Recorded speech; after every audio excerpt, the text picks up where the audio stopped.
안녕하세요. 10월 첫째 주 구역 공과입니다. 이번 주에는 10월 4일 주일 담임 목사님의 설교 말씀을 중심으로 복습을 해보고요. 함께 은혜를 나누고자 합니다. 오늘 본문 말씀은 신명기 8장 1절에서 3절까지 말씀입니다. 공과 내용은 사람은 무엇으로 사는가입니다. 제가 본문 말씀을 읽어드릴게요. 내가 오늘 명하는 모든 명령을 너희는 지켜 행하라. 그리하면 너희가 살고 번성하고 여호와께서 너희의 조상들에게 맹세하신 땅에 들어가서 그것을 차지하리라. 내 하나님 여호와께서 이 40년 동안에 내게 광야 길을 걷게 하신 것을 기억하라. 이는 너를 낮추시며 너를 시험하사 내 마음이 어떠한지 그 명령을 지키는지 지키지 않는지 알려 하심이라. 너를 낮추시며 너를 줄이게 하시며 또 너도 알지 못하며 내 조상들도 알지 못하던 만나를 내게 먹이신 것은 사람이 떡으로만 사는 것이 아니요 여호와의 입에서 나오는 모든 말씀으로 사는 줄을 내가 알게 하려 하심이니라. 아멘. 사람은요, 육신을 위해서는 떡을 먹고 살죠. 그러나 우리는 육신만 있는 것이 아니죠. 영혼도 있지요. 하나님은 아담을 흙으로 육신을 만드셨고 생기를 불어넣어서 영혼이 깃들게 하셨습니다. 우리 모두는 육신과 영혼을 가지고 있습니다. 육신은 당연히 의식주, 물, 공기 등이 꼭 필요하죠. 하지만 육신 가운데 영혼을 갖고 있기 때문에 우리가 이 말이 참으로 중요합니다. 축복의 말을 들으면 축복의 인생을 살게 되고 저주의 말을 들으면 저주의 인생이 되는 거죠. 그렇다면 한번 생각해 보십시오. 사람의 말에 이렇게까지 신기한 능력이 있는데요. 하나님의 말씀은 어떠하겠습니까? 그래서 신명기 8장 3절에서 이렇게 말씀하셨는데 신약에서도 예수님이 마태복음 4장 4절에서도 똑같이 말씀을 하셨습니다. 예수께서 대답하여 이르시되 기록되었으되 사람이 떡으로만 살 것이 아니요 하나님의 입으로부터 나오는 모든 말씀으로 살 것이라 하였느니라 하시니. 아멘. 그러나요, 예나 지금이나 사단은 우리에게 속삭입니다. 사람은 떡으로 산다. 의식주로 산다. 그거면 최고야. 하지만 하나님은 우리에게 말씀하시죠. 사람은 하나님의 말씀으로 산다는 것입니다. 하나님의 말씀 한번 생각해 볼까요? 크게 두 가지로 나눌 수 있는데 율법과 복음입니다. 율법은 인간에게 요구하시는 도리이고요. 의의 기준입니다. 하지만 인간 중에 율법을 다 지킬 수 있을까요? 아니요. 지킬 수 있는 자는 한 명도 없습니다. 로마서 3장 20절에 이렇게 말씀합니다. 그러므로 율법의 행위로 그의 앞에서 의롭다 하심을 얻을 육체가 없나니 율법으로는 죄를 깨달음이니라. 모든 인간은 전적으로 타락하고 무능해져서 율법을 지키는 것은 불가능합니다. 죄로 인해 하나님과의 단절된 영적인 사망, 그리고 육적 사망 이후 영원한 사망까지 이르게 되죠. 그런데요, 죄로 영원히 죽을 수밖에 없는 인간에게 속죄의 길이 있죠. 죄와 사망에서 구원받는 길이 있다는 겁니다. 바로 예수 그리스도를 믿는 거죠. 이것이야말로 기쁜 소식, 곧 복음이라고 할 수 있습니다. 그래서 가만히 생각해보면요, 구약에도 복음과 율법이 있고 신약에도 복음과 율법이 있습니다. 복음은 죄인에게 구원의 길이 있다는 말씀이고요, 율법은 인간의 도리로 지켜야 할 규범이라고 할 수 있습니다. 우리는 복음으로 구원을 받고 그런 후에 하나님이 성령을 부어주셔서 율법을 지킬 수 있는 힘을 주십니다.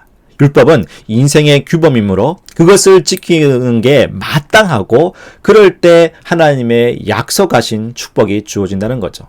야고보서 1장 25절 말씀 볼게요. 자유롭게 하는 온전한 율법을 들여다보고 있는 자는 듣고 잊어버리는 자가 아니요 실천하는 자니 이 사람은 그 행하는 일에 복을 받으리라. 아멘. 그래서 우리는요, 이렇게 정리할 수 있습니다. 율법과 복음의 관계를.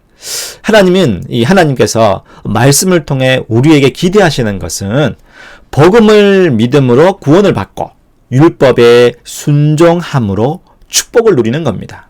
이를 통해 보는 것은 하나님이 우리에게 기대하고 소원하는 게 있죠. 바로 말씀의 순종, 또 사람은 무엇으로 사는가?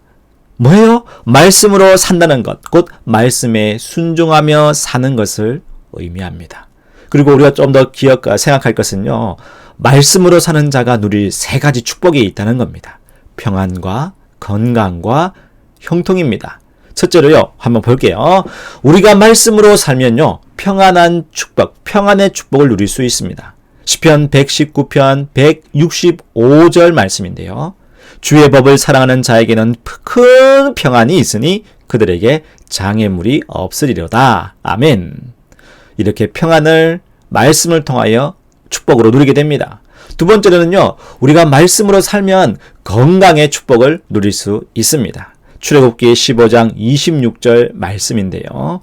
이르시되 너희가 너희 하나님 나 여호와의 말을 들어 순종하고 내가 보기에 의를 행하며 내 계명에 귀를 기울이며 내 모든 규례를 지키면 내가 애굽 사람에게 내린 모든 질병 중 하나도 너희에게 내리지 아니하리니 나는 너희를 치료하는 여호와임이니라. 아멘. 이렇게 하나님의 말씀을 듣고 순종하면요, 하나님께서 치유해 주시고 회복시켜 주시는 놀라운 건강의 축복을 누릴 수 있습니다. 셋째로 볼까요? 우리가 말씀으로 살면요, 형통의 축복을 누리게 됩니다. 시편 1편 2절과 3절인데요. 복이 있는 사람은 오직 여호와의 율법을 즐거워하여 그의 율법을 주야로 묵상하는 도다. 그는 시냇가에 심은 나무가 철을 따라 열매를 맺으며 그 잎사귀가 마르지 아니함 같으니 그가 하는 모든 일이 다 형통하리로다. 아멘. 하나님께서 우리에게 이렇게 형통의 복을 주신다고 합니다. 여러분, 이렇게 약속된 축복이 있는데 우리가 하나님 말씀을 듣고 순종해야 되지 않겠습니까? 여러분, 이 시간에 하나님이 물으십니다. 사람은 무엇으로 사는가? 여러분, 뭐라고 대답하시겠습니까? 그야 의식주가 있어야 살죠. 이러면 곤란합니다. 사람은요, 말씀으로 삽니다. 이게 우리 하나님께 드릴 답변인 거죠. 그러면 오늘 우리가 배운 말씀을 한번 우리의 삶 속에 적용해보고 나누어 보길 원합니다. 두 가지로 한번 생각해 봤는데요. 먼저는요, 내게 있어서 하나님의 말씀을 가까이 하기에 어려운 상황이 있다면 무엇인가요? 한번 나누어 볼게요. 시간적 여유가 없다든지 상황이 안 된다든지 나의 게으름 때문이라든지 다양하게 있을 겁니다. 그래서 그것을 솔직하게 나누시면서 점검해 보시고 그 대안을 마련해 가시면 좋을 것 같아요. 두 번째로는요, 하나님의 말씀을 이전보다 더 가까이 하기 위해서 내가 결단하고 순종해야 할 부분이 있겠죠? 무엇일까요? 여기서 내가 할 수 있는 것, 구체적인 거죠. 우리 구역이 함께 할 수 있는 것을 실천 사항으로 정하면 좋을 것 같아요. 그러면 서로 격려하게 되고 또 위로하게 되고 서로 점검할 수 있을 것 같습니다. 이어서 우리가 볼 것은 이번 주 암송 구절 말씀인데요. 이 말씀을 가지고 우리가 한번 한 주를 살아가기를 원합니다. 신명기 8장 3절입니다.